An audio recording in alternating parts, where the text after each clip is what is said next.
Our families affected by last night's tragic event at KDC-1. Our community is heartbroken, and our hearts go out to everyone that's been impacted. We are doing everything we can to support those involved, and we are so very grateful to the swift response of our law enforcement officials, partner agencies, responders, and the incredible team at Mount Carmel Trauma who helped many of the victims. We want to reassure our residents that we have multiple agencies working right now to apprehend the suspect. The safety and well-being of our community are our top priority, and we will continue to work closely with all agencies involved to ensure this situation is resolved as safely and quickly as possible. Now, let me just say a thing or two about society today. You know, each and every day, each and every one of us leave our house, the safety and comfort of our home, and lend ourselves to the kindness of strangers. We live in a world that is dangerous, but we all hope that we can be treated with kindness and grace. We enter each day vulnerable and hoping for the best in others. And tragically, we don't always encounter others willing to meet our needs and expectations. We may never know the reason that drove this individual to undertake these horrible acts, but regrettably, this pattern is too common in our country, and we must do better. We must do more to support each other, to lend a hand to a friend or a colleague or a coworker who's clearly in need. But even then, we live in a country based on the rule of law, where we agree to a set of social norms in support of the greater good. And when individuals take matters into their own hands and disregard the law in our society, we must hold them accountable, and we will do so here. And with that, let me introduce Chief Greg Jones from the Albany Police Department. To give you a little bit of background, the incident occurred about 10:30 last night. We received a call of a shooter. KDC is a light manufacturing facility, but it's a very large building. Upon arrival, first off, our officers were able to get here very quickly, and we are fortunate to have great law enforcement partners from Franklin and Lincoln County who responded as well, along with the fire department. Once we made entry into the building, again, it was a large building. We eventually found 6 victims. 5 of them were transported to the hospital. I can't release their condition at this point. The 6th victim was deceased in the building.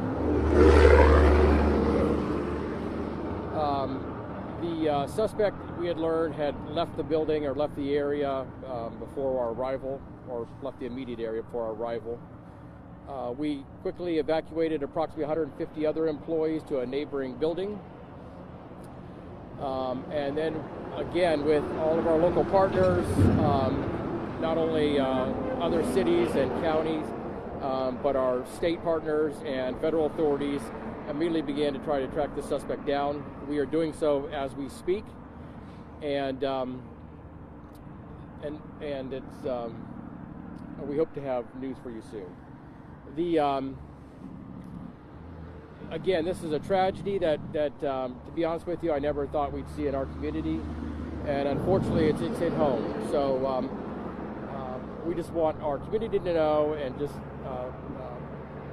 the community as a whole, that we're doing everything we can to bring this individual into custody, and also to ensure the safety of our citizens and the people that work in the community.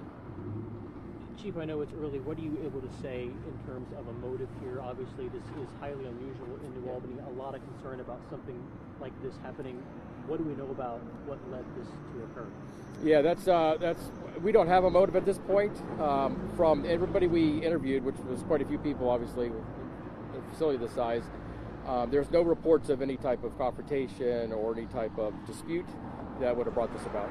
You said it was a targeted attack overnight. What leads you to believe that? Because it was at his place of work. So all the victims, all the people that were injured or the person that is deceased worked in the facility. And I heard you correctly that the suspect did work here. Is that what you just said? Yes. Do you know how long the suspect worked there? We do not know that. Do you know his exact position here? No. Is there any threat to the public at this hour? We don't believe so. Like I said, I think that the suspect has left the area. We have information that is taking us to certain addresses that we are working to check and try to find him. And another thing too is that there was a weapon recovered at the scene. And we only received reports of one weapon. And as Are far you as able- you know, just the one shooter involved in the incident? Correct. You know, and as you guys probably already know, when this originally happens, there's all kinds of reports that you receive. Originally, there was reported that there was 2 shooters. We were able to quickly determine that's not true. Are you able to say? Coverage. What's your message to him? Turn himself in. You know, we have, you know, New Albany sits in 2 counties. We have municipal jurisdictions, both sheriff's departments. We have state officials, the U.S. Marshal Service, ATF, all working to check these locations where he might be and to bring him into custody. And I would recommend that he turns himself in. I think it's going to be a matter of time before he's brought into custody. Are you able to say It's a if the really victims large- are local?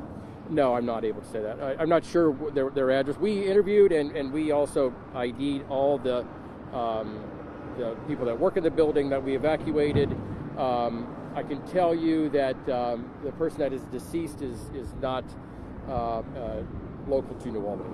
This is a large facility. I know it's early in the investigation, but can you give us any sort of sense of how this took place? Was he scheduled to be at work, and then did he come into an area he not normally is in? What do we know about this? So he had been at work for some time when this occurred. We don't have any reports that there was any issue that he was in an area that he wasn't supposed to be, or he was in trouble in any way, or there was any conflict. We have not to say that there wasn't something, but after interviewing everybody we have and supervisors at the company, we don't have any reports of anything like that. Any victim update? What's that? Any victim update right now? Yeah, unfortunately, I can't give that to you right now. We can follow up and provide that soon. Can you provide any details on males, females, how many injured in regards to that? As far as the victims go, no, I don't have that at this point. Do you have any? About the security at this building, what type of measures there are? Do people have to scan in? Are there, metal detectors when people go in the building? I don't know the details that I can provide you. I know that we had to use key fobs and different ways of accessing different parts of the building, so I know there is a level of manual security, but I'm not sure of the details. Can you provide any? What type of weapon was it? Can you tell us more? It was a handgun. I really can't go into it any further than that. And again, our partners at the federal government, ATF, has responded and are helping us track that firearm.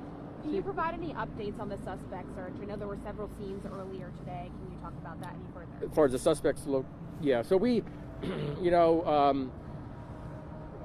we had addresses that we thought the suspect might be at, and that our officers and our partners went to those addresses, checked those addresses, obtained search warrants, and at the ones that we've checked so far, that we've not been able to find him. But right before we had this press briefing, we even received more information about some other addresses that we can check.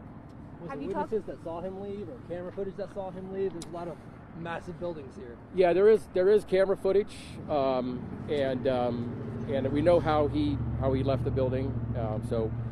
There's camera footage of quite a bit of his entrance and leaving the building. Have you talked to leadership here at all? What are they saying? Do they know anything about this suspect? They had a manager, actually a supervisor and a manager here, I can't at this point. I can't release details of what they their characterization of him as an employee, but they did say that nobody here noticed any type of confrontation or anything that one might expect that triggered this. And this is in the middle of a shift? What's that? This is the end of his shift or middle of a shift? No, this was he had been there for several hours. I'm not sure when his shift ended, but he had been there for several hours before this occurred. How are you doing, Chief? Good. It's been a long night, but I'll tell you, it's not me. It's particularly having to break the news to a family member of the family that lost somebody last night, and to the staff who I'm sure is traumatized, and to all the police and fire staff that have been out here all night working on this. So, but they're doing a great job, and they're truly professionals. The staff of this facility, have they been allowed to go home What has been, how are they doing? Yeah, so the facility's closed. It's a crime scene. Right now it's a large facility, so it's going to take, I don't know, it could be like 12 hours before this scene is actually processed. We have BCI, and they brought out a tremendous amount of staff and resources to help process the scene. But the facility's closed, and it will be for some time. And as far as the employees go, I'm not sure how the company notified them not to come into work. Yeah, as I said, about 150 people were working in there, so I'm not sure how many they expected to come in the next shift. A question for the mayor. You both mentioned that this was a tragedy you never thought you would see in this community. How do you believe that the community will rally together during this time of struggle? Yeah, you know, in New Albany, we're a very tight community, and everyone will bond together in a tragic situation like this. No one wants to have these types of mornings. And, you know, I know an email went out to the school community this morning before students even got on the bus talking about the situation, but also reaffirming that we're doing everything we can to make sure our community is safe. And I have a lot of faith in our community pulling together in this tragic situation. Do you plan on releasing any video footage from Mr. Wilson or suspect vehicle information?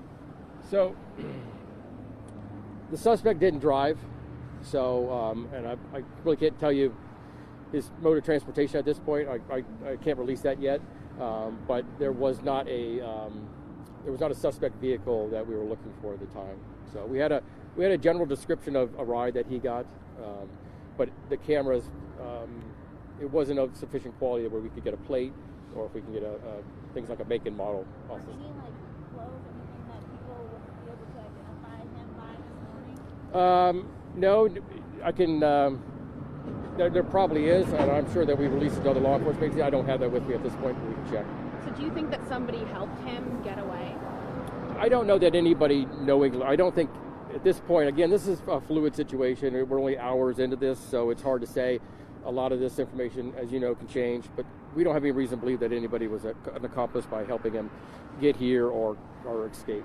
So you're saying he may have done this, ended his shift like nothing happened, got in the car and left? Is that kind of what you're getting at here? Pretty much, yeah. I'm not sure how close to the end of his shift he was at, because I'm not sure what his shift was. But he had been here for several hours before this shooting happened. And he walked out casually. I don't know if I can characterize they're going over a tremendous amount of video, so I don't know that I can characterize or remember exactly how the manner in which he left.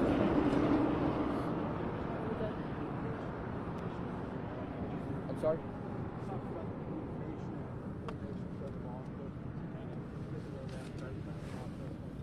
Yeah, so before we were able to obtain a warrant for his arrest, we issued a cop alert through Leeds, which every law enforcement agency in the state of Ohio has access to, basically indicating that we were looking for this individual, information about him, and if you see him, obviously bring him into custody. But we're not taking not a passive way of handling this. We had several SWAT teams on the scene. We had, again, agencies from all level of government, and they quickly deployed to addresses to try to locate this gentleman. As far as the other thing too is that, it was amazing on the number of agencies that responded, their level of professionalism. It really, and we were able to put all of them to work. It's obviously a very large scene, and again, they did a great job. Thank you both. Thank you, Chief. Thank you, Mayor. Thank you, Mayor.